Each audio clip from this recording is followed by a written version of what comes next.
ओम नमः शिवाय। सभी भक्तों को जय श्री राम। आप माता मदन्नन को सिर्फ 3 दिन जाकर पूज कर आ जाइए। सिर्फ 3 दिन आप माता मदन्नन के स्थान पर जाकर ये छोटा सा कार्य कर लीजिए। आपके बड़े से बड़े कार्य 100% माता मदन्नन तत्काल करने को तैयार हो जाएगी। तत्काल आपका कार्य करने के लिए चल देगी। बिल्कुल वेरी इंपॉर्टेंट विषय है। चाहे आप सिद्धि आप पाना चाहते हो या आपके घर में आपके पुत्र पुत्री दारू पीते हो, अत्यधिक दारू पीते हो, आपकी बात ना मानते हो, या आपके घर में केवल लड़कियां लड़कियां होती हैं, लड़का नहीं प्राप्त हो रहा हो, या आपके घर में कोई बहू है, उस बहू के कोई बच्चा ही ना हो रहा हो, तो इस अभिलाषा को रखते हुए, या किसी ने माता मदन आपके घर की कुल देवी, चाहे अन्य कोई भी कुल देवी हो, माता महाकाली, माई दूसरी, माई बसंती, सबल सिंह, नाहर सिंह, कोई से भी कुल देवी देवता आपके हो, किसी ने बंदिश करते हो, उनको बंधन मुक्त कराना हो, आपके पितृ आपके रुष्ट चल रहे हो, पितरों को आपको प्रसन्न करना हो, या घर में लड़ाई झगड़ा रहता हो, उसकी शांति के लिए, आपके बच्चे आपके कहा ना मानते हो, उनको ठीक करने के लिए, कुल मिलाकर आपको किसी तरह की कोई भी समस्या हो, किसी ने आपकी शक्तियों को बांध दिया हो, आपके पास जो दिव्य शक्ति आती है वो नहीं आ रही हो, एनीथिंग, कोई भी प्रॉब्लम हो, माता मदन का से 3 दिन आप ये पूजन कर लीजिए। कौन से दिन? धनतेरस, छोटी दिवाली, बड़ी दिवाली। धनतेरस, छोटी दिवाली, बड़ी दिवाली। इसके अलावा ये त्योहार, ये जो प्रयोग है, ये दिवाली के अलावा भी आप कर सकते हैं। किसी भी कोई नवरात्रि में आप कर सकते हैं। नवरात्रि में 3 दिन का अनुष्ठान आप इसका कर सकते हैं। होली से 3 दिन पहले आप इस प्रयोग को कर सकते हैं। उत्तम समय जो होता है वो होली और दिवाली का ही होता है। मैं आपको बता दे रहा हूँ, होली दिवाली का ही होता है। होली से भी 2 दिन पहले आपको प्रारंभ कर देना है, यानी कि आपको होली वाले दिन, तीसरे जो होली वाले दिन है, उस दिन संपन्न हो जाना चाहिए। तुलंडी वाले दिन नहीं, होली वाले दिन, जिस दिन होली होती है, जिस दिन होली जलाई जाती है, उस दिन पूरा हो जाना चाहिए। तीसरा दिन उस दिन पूरा हो जाना चाहिए। जिस दिन रंग खेलते हैं उसका कोई महत्व नहीं है। इसी तरीके से दिवाली का जो अमावस्या है, अमावस्या वाले दिन आपका पूरा हो जाना चाहिए, जिस दिन लक्ष्मी पूजा की जाती है। धनतेरस से आप प्रारंभ करके 3 दिन इस साधना को करके देख लीजिए। रिजल्ट आपको बड़ा ही शीघ्र और बड़ा चमत्कार रिजल्ट मिलेगा। एक बात बता दे रहा हूँ, किसी भी साधना को करते समय अगर आप सोच रहे हो कि भाई इधर प्रयोग करें तुरंत इधर असर दिखेगा, लेकिन एकदम बहुत ज्यादा नहीं दिखेगा, एकदम धीरे धीरे दिखाई देता है, लेकिन होता जरूर है। जो भी भक्त मेरी इस वीडियो को देख रहे हैं, उनको समस्या आ रही है, कोई प्रॉब्लम आ रही है, कोई सिद्धि शक्ति उनसे बात नहीं कर रही है, या कोई शक्ति आती थी पहले आवास होता था अब नहीं हो रहा है, या उन्हें पता ही नहीं कि मेरे पास कौन सी दिव्य शक्ति आ रही है, तो आप इस साधना को करें, आपको प्रत्यक्ष पता लग जाएगा कौन सी शक्ति आपके साथ है।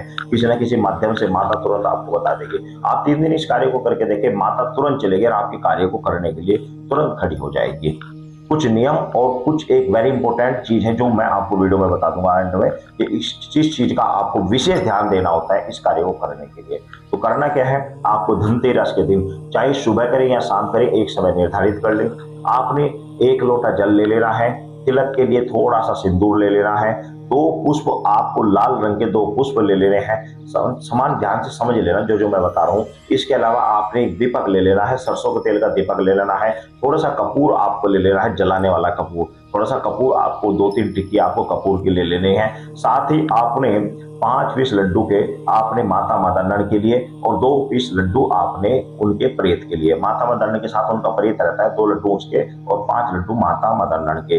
ये सभी सामान लेकर आपको माता मदन के स्थान पर जाना है। सर्वप्रथम माता मदन का जो स्थान है उसको स्नान कराना है। स्नान कराने की व्यवस्था नहीं है, कोई फ्रेमिंग किया हुआ है, तो थोड़ा सा जल हाथ में छीटा दे, इस तरीके से छीटा देते, नीचे थोड़ा सा शुद्धिकरण करते हैं, शुद्धिकरण ही काफी होता है। उसके बाद दीपक जला दें, धूपबत्ती जला दें, सिंदूर से तिलक कर दें, और वहीं पर कपूर जलाकर 5 लड्डू जो आप लेकर जा रहे हैं उनमें से थोड़ा थोड़ा भोग लगा दें। 2 लड्डू दाएं तरफ, अपने दाएं हाथ की तरफ आपने 2 लड्डू प्रेत के नाम के आपने रख देने हैं।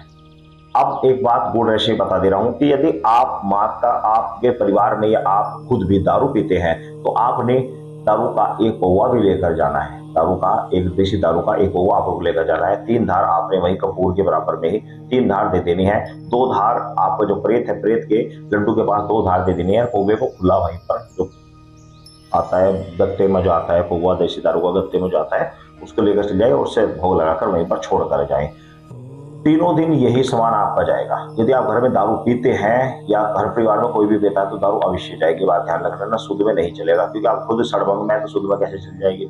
जब परिवार में कोई सड़भंग से आप चल रहे हैं तो शुद्ध में तो चलने का मतलब ही नहीं बैठता। तो इस तरीके से आप इस कार्य को करें। लेकिन जो व्यक्ति शुरू से ही शुद्ध में पूजते आ रहे हैं वो दारू ना लगाएं, तो इस तरीके से आप करें। सिर्फ 3 ही दिन आपको करना है और सिर्फ आपको मन ही मन एक चीज का ध्यान रखना है। मन ही मन एक बात बोलनी है, जय माता वंदना, जय माता वंदना, जय माता वंदना, जय माता वंदना, जय माता वंदना। सिर्फ इतना ही बोलना है, कोई मंत्र नहीं बोलना, कोई कुछ नहीं बोलना। मंत्र तो बहुत लंबे लंबे हैं, बताऊंगा तो आप याद ही नहीं कर पाएंगे। सिर्फ जय माता वंदना, सिर्फ इतना बोलना है।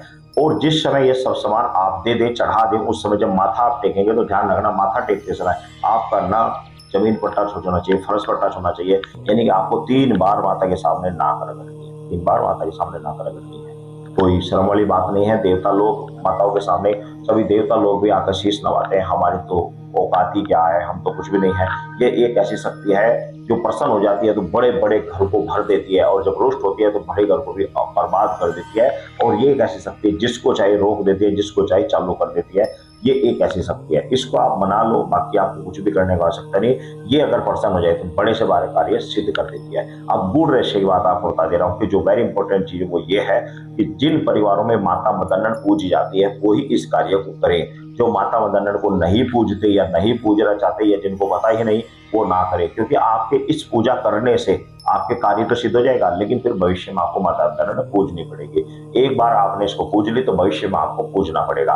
तो जो माता मदन्नन जिन परिवारों में पूजी जाती है, चाहे वो किसी तरीके से भी पूजी जाए, वो उनके लिए ये क्रिया, उन्हीं के लिए ये क्रिया है। जो बिल्कुल भी नहीं जानते या पूजते ही नहीं है, वो इस क्रिया को ना करें। अगर करें तो इस बात को सोच कर करें कि माता मदन्नन भविष्य में पूजनी पड़ेगी, लेकिन कार्य आपका 100% हो जाएगा। इस कार्य को करें, तुरंत चमत्कार।